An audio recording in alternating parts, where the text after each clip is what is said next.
नमस्कार, आप देख रहे हैं आज तक। आपके साथ मैं हूं अंजना ओम कश्यप। तूफान की ये कैसी त्रासदी है, तूफान ने जिंदगी को ये कैसे जख्म दिए हैं। सबसे बड़ा त्राहिमाम मचा है। मौत तो नहीं मिली, पर जिंदगी मौत से भी बदतर हो गई है।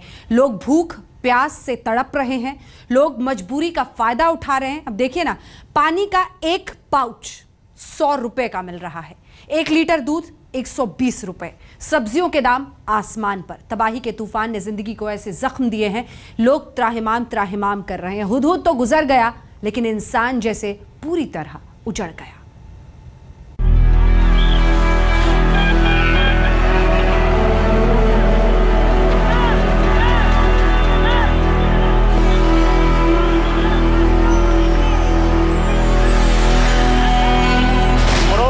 इनके लिए खाना नहीं है, घर में ये बोले खाना नहीं है, पानी नहीं है पीने के लिए। हम लोग को खाने के अभी कुछ नहीं है, कुछ तो नहीं है तो गवर्नमेंट क्या देगा ना। चलेंगे literally selling it like 100 rupees each bag, 100 rupees each bag.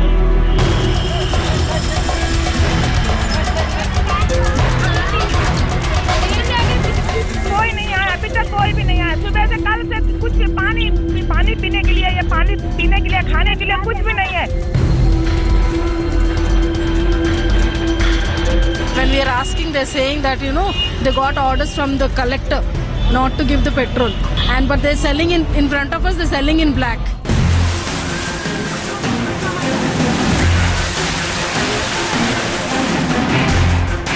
बर्बादी का एक तूफान आया और आंध्र प्रदेश को भूख प्यास से तड़पता बिलखता हुआ छोड़ गया।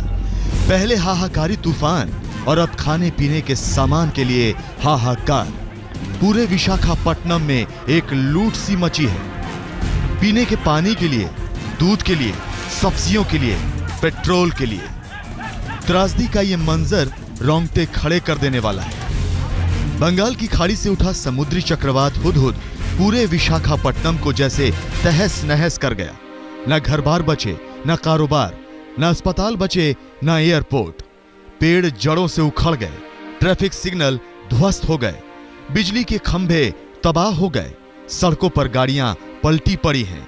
आंध्र प्रदेश का घनी आबादी वाला शहर तूफान के आंसू रो रहा है। तूफान से तबाही मची सो मची, अब हालात और भी भयंकर हो गए हैं। हम आपको बताने और दिखाने जा रहे हैं, उसे बेहद गौर से सुनिएगा भी और देखिएगा भी। यकीनन आप कानों पर हाथ धर बैठेंगे। तबाही का तूफान हुदहुद विशाखापट्टनम को उजाड़ कर चला गया और पीछे छोड़ गया दर्द की यह दास्तान।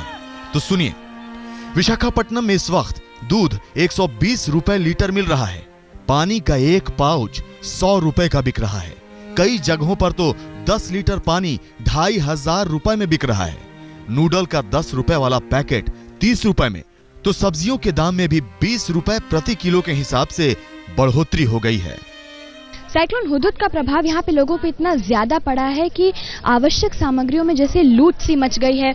आधा लीटर दूध का पैकेट 60 रुपए किलो पे बेचा जा रहा है। नूडल्स का पैकेट जो अक्सर 10 रुपए का होता है 30 रुपए में बेचा जा रहा है। और सब्जियों के भी भाव बढ़ गए हैं। प्याज टमाटर 10 रुपए 15 रुपए 20 रुपए प्रति केजी के हिसाब से बढ़े हैं।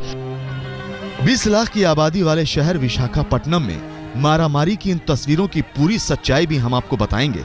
फिलहाल इतना समझना काफी है कि विशाखापट्टनम में हालात बदतर हैं।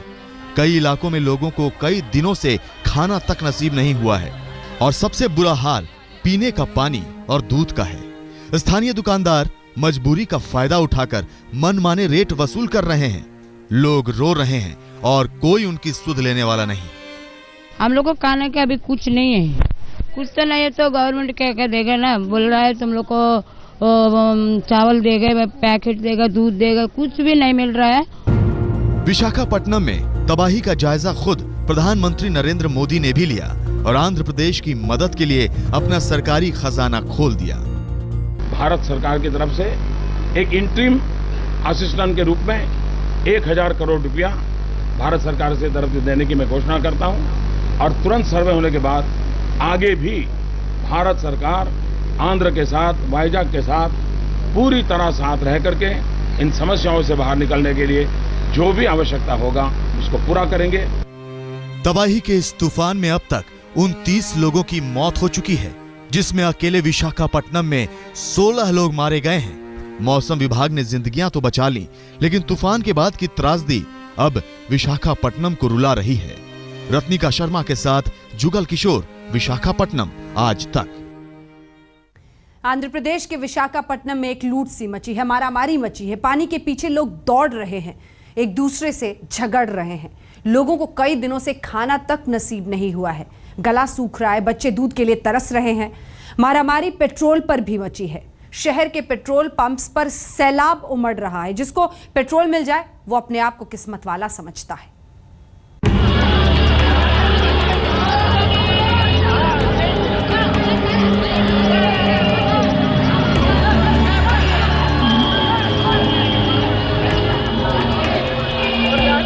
इन तस्वीरों में आप साफ साफ देख सकते हैं कि विशाखापट्टनम में कैसे लूट सी मची हुई है।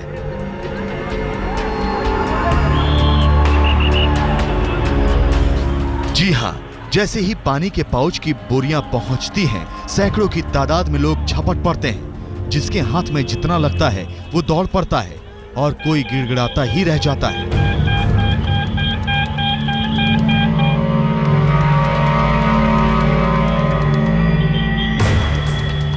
विशाखापट्टनम में तूफानी तबाही के बाद पानी के लिए त्राहिमाम मचा हुआ है।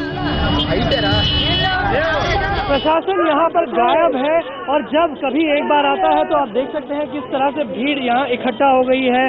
मूलभूत सुविधाएं अभी तक नहीं मुहैया कराई गई, जैसे कि पानी, दूध, खाने पीने के पदार्थ। अब बहुत समय बाद ऐसी एक ट्रक यहाँ आई थी जिसमें आप देख सकते हैं लोगों ने अपनी गोनियां ले ली है और भागना शुरू कर दिया है यहाँ से आगे के इलाकों की तरफ, क्योंकि कई लोगों और कई परिवारों ने एक से ज्यादा गोनियां ले ली है।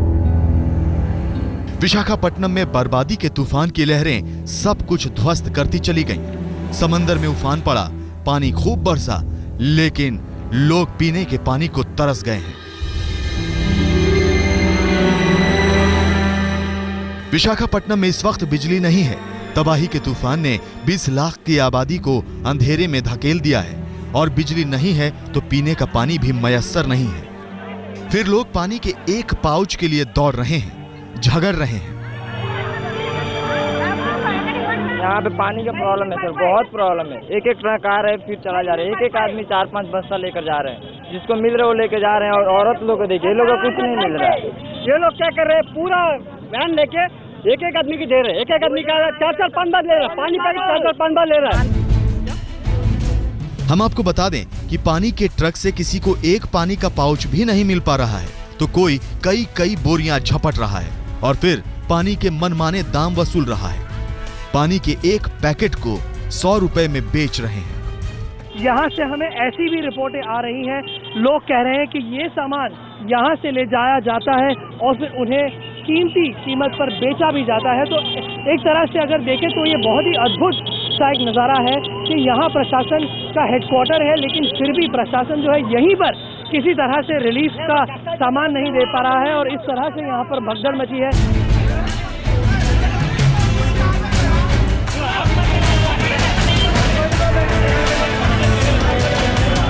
और अब इन तस्वीरों को भी देखिए। जी हाँ, पेट्रोल पंप पर लोगों का जैसे सैलाब सा उमड़ पड़ा है। आप देख सकते हैं कि कैसे पेट्रोल पंप वाले लोगों को डंडे से लाइन में खड़ा कर रहे हैं। किसी ने सोचा भी नहीं होगा कि हुदहुद के जाने के बाद विशाखापट्टनम में ऐसी त्रासदी देखने को मिलेगी। लोग बोतलें लेकर पेट्रोल पंप पर लंबी लंबी लाइनों में घंटों घंटों खड़े हैं। जिसे पेट्रोल मिल गया वो किस्मत वाला समझा जा रहा है, जिसे नहीं मिला वो मायूस लौट रहा है। लोगों की शिकायत है कि पेट्रोल पंप वाले ब्लैक कर रहे हैं और सिर्फ सरकारी अफसरों और पुलिस वालों को ही पेट्रोल दे रहे हैं। हुदहुद की तबाही ने लोगों के घर बार उजाड़े, कारोबार उजाड़े और अब लोग भूखे प्यासे तड़प रहे हैं। सिर्फ यही नहीं, किराया भी महंगा हो गया है। जिन जगहों पर ऑटो से 7 रुपए किराया लगता था, वहां 40 रुपए वसूला जा रहा है। कुदरत के कोहराम के बाद अब त्राहिमाम मचा है। रत्निका शर्मा के साथ जुगल किशोर, विशाखापट्टनम आज तक।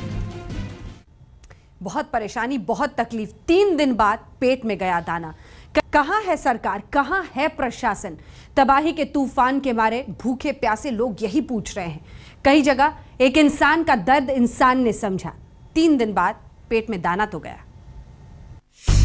भूखे प्यासे लोगों की लंबी कतार।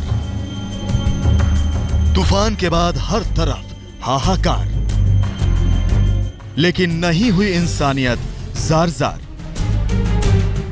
हुदहुद तूफान गुजरा तो विशाखापट्टनम में तबाही का मंजर कुछ ऐसा है।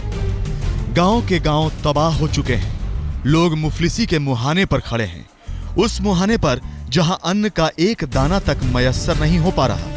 प्रशासन का कोई नुमाइंदा झांकने तक नहीं आ रहा।